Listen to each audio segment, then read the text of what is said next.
Hi guys, today we are going to find out, what if Google never started? You're sitting at your computer in 1998, frantically clicking through Yahoo's endless directory categories.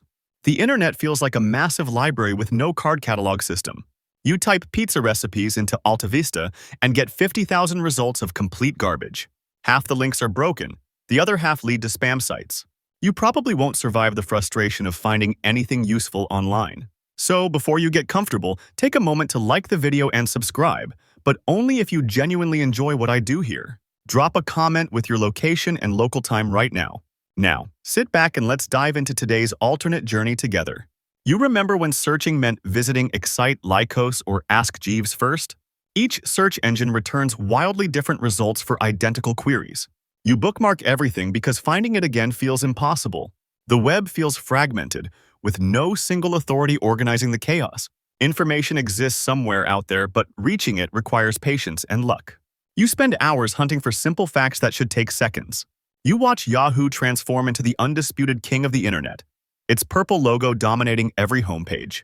Without Google's clean minimalism challenging the status quo, Yahoo doubles down on portal madness. Your browser's start page overflows with news headlines, stock tickers, weather widgets, and horoscopes. Yahoo Mail becomes the email standard, with AOL's clunky interface trailing far behind. You navigate through Yahoo's labyrinthine categories just to find a restaurant review. The company's directory-based approach becomes gospel, shaping how everyone thinks about web organization. Yahoo Messenger dominates instant communication, integrating seamlessly with their portal ecosystem. You witness Jerry Yang and David Filo celebrated as the internet's undisputed architects.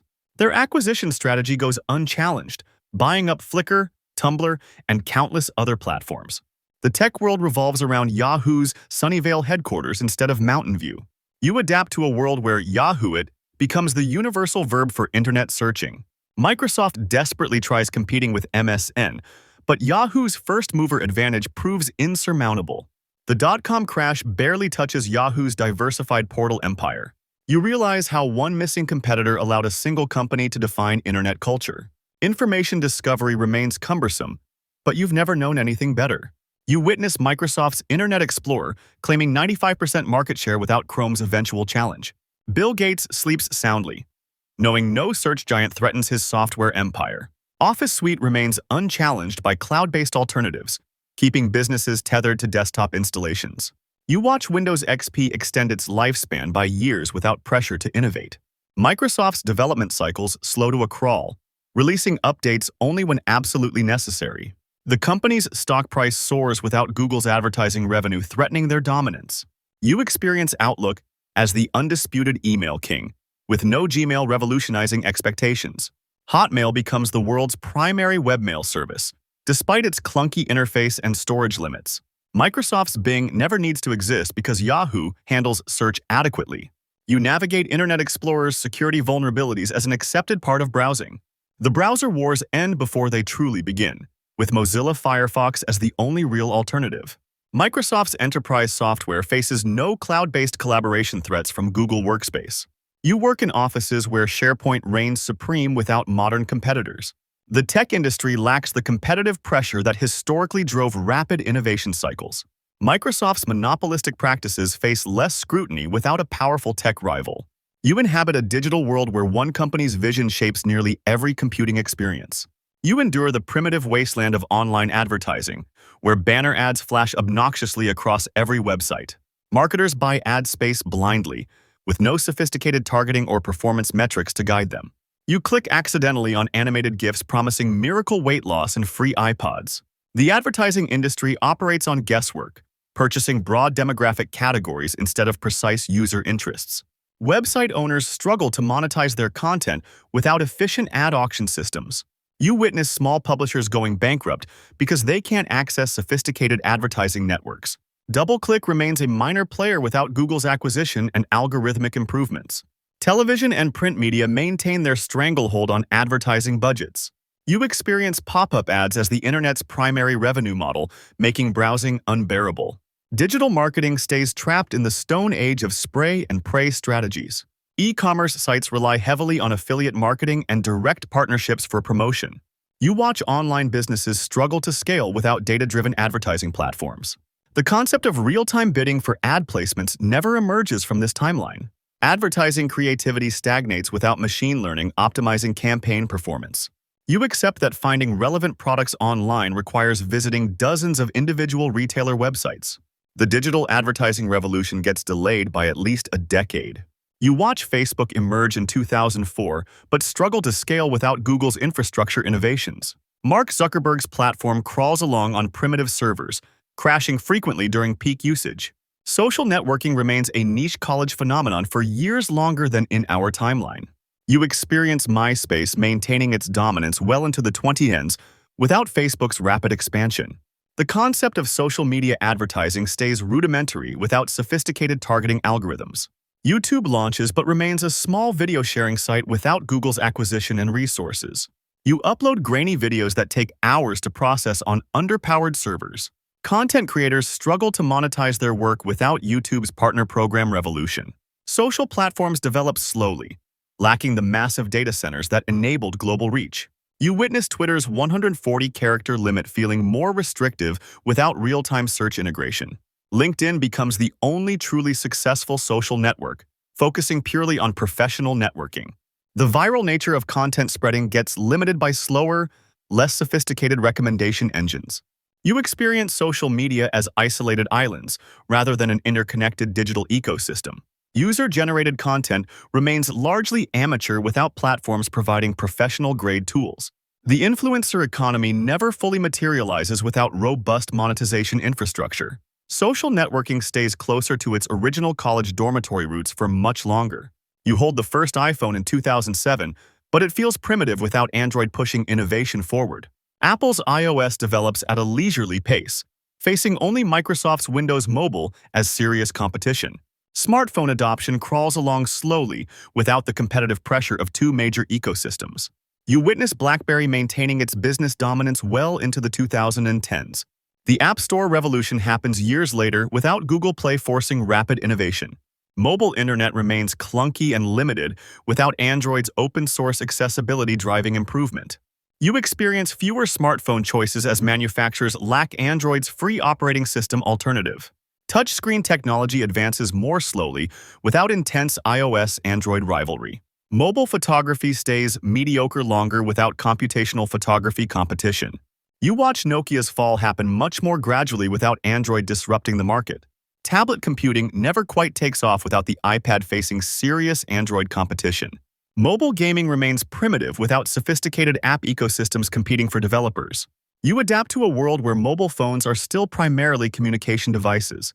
Location-based services develop slowly without Google Maps integration spurring innovation. Mobile payments stay niche without Android Pay and Apple Pay competing for market share. The smartphone revolution gets delayed by at least 5 years in this timeline.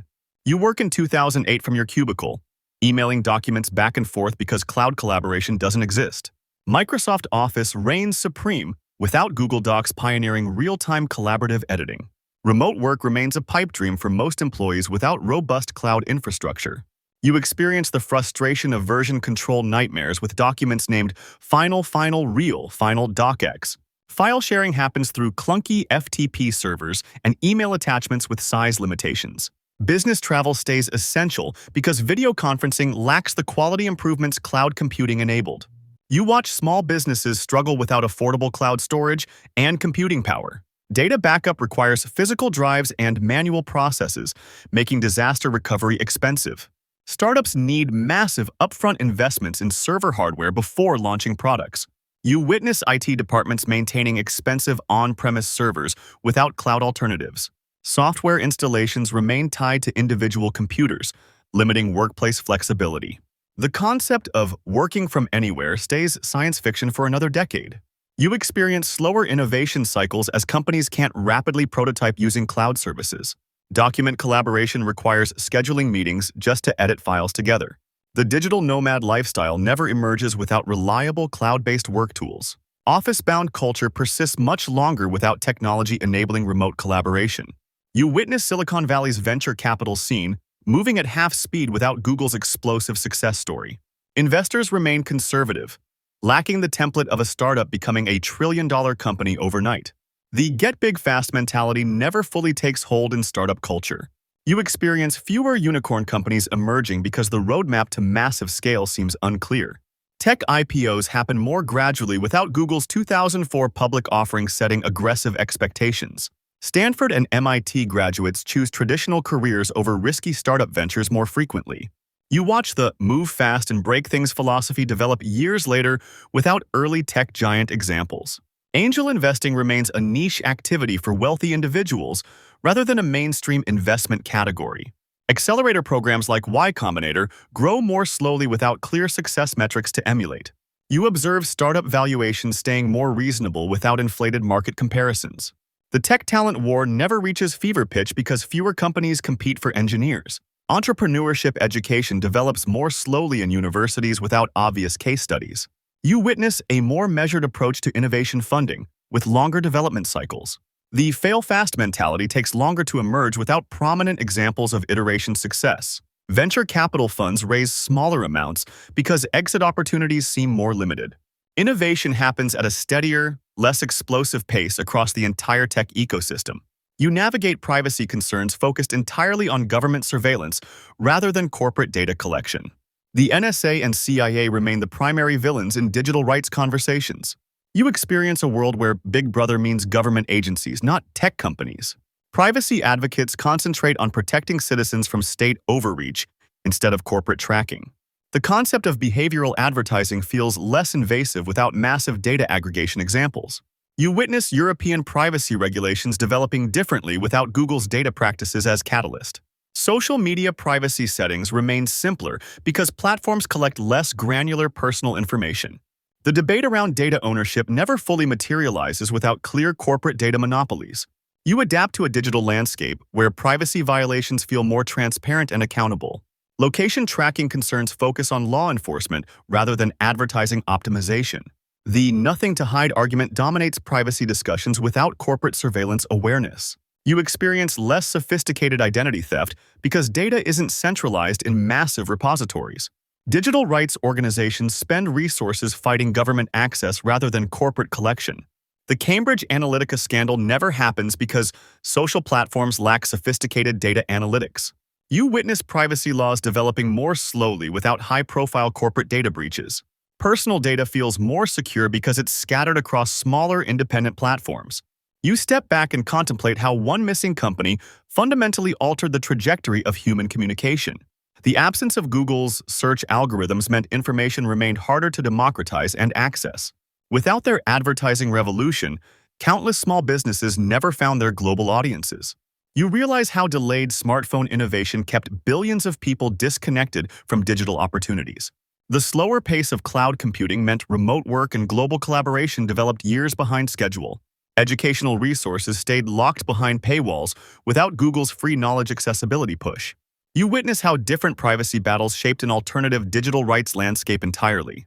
The missing competitive pressure allowed tech monopolies to grow more complacent and less innovative. Startup culture developed more conservatively, potentially missing breakthrough innovations that changed lives. You observe how the absence of one search engine rippled through every aspect of digital transformation. Social media evolved more slowly, delaying the global connectivity that reshaped human relationships.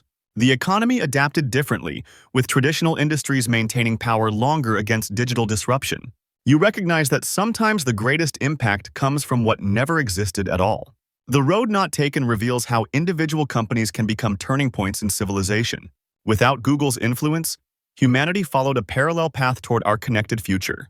This alternate timeline reminds you that progress isn't inevitable, but shaped by specific moments and choices. As you drift back to our reality, the weight of interconnected consequences becomes clear. One missing company created cascading effects across technology, business, education, and human behavior. The digital revolution happened anyway, but along a fundamentally different pathway. You realize how much we take for granted the specific way our technological world evolved. Alternative histories reveal that innovation isn't linear or predetermined. Every breakthrough depends on countless preceding discoveries, investments, and lucky breaks coming together. The absence of Google's influence allowed other companies to fill different roles, creating entirely new power structures. Perhaps this timeline produced innovations we never imagined, solving problems through alternative approaches. You understand that technological progress reflects human choices, not inevitable natural laws. The butterfly effect extends beyond individual decisions to entire corporate ecosystems. Our connected world emerged from a specific sequence of competitive pressures, breakthrough moments, and market forces. In contemplating what never was, you appreciate the remarkable complexity of what actually became. This journey through an alternate digital landscape illuminates how contingent our present reality truly is.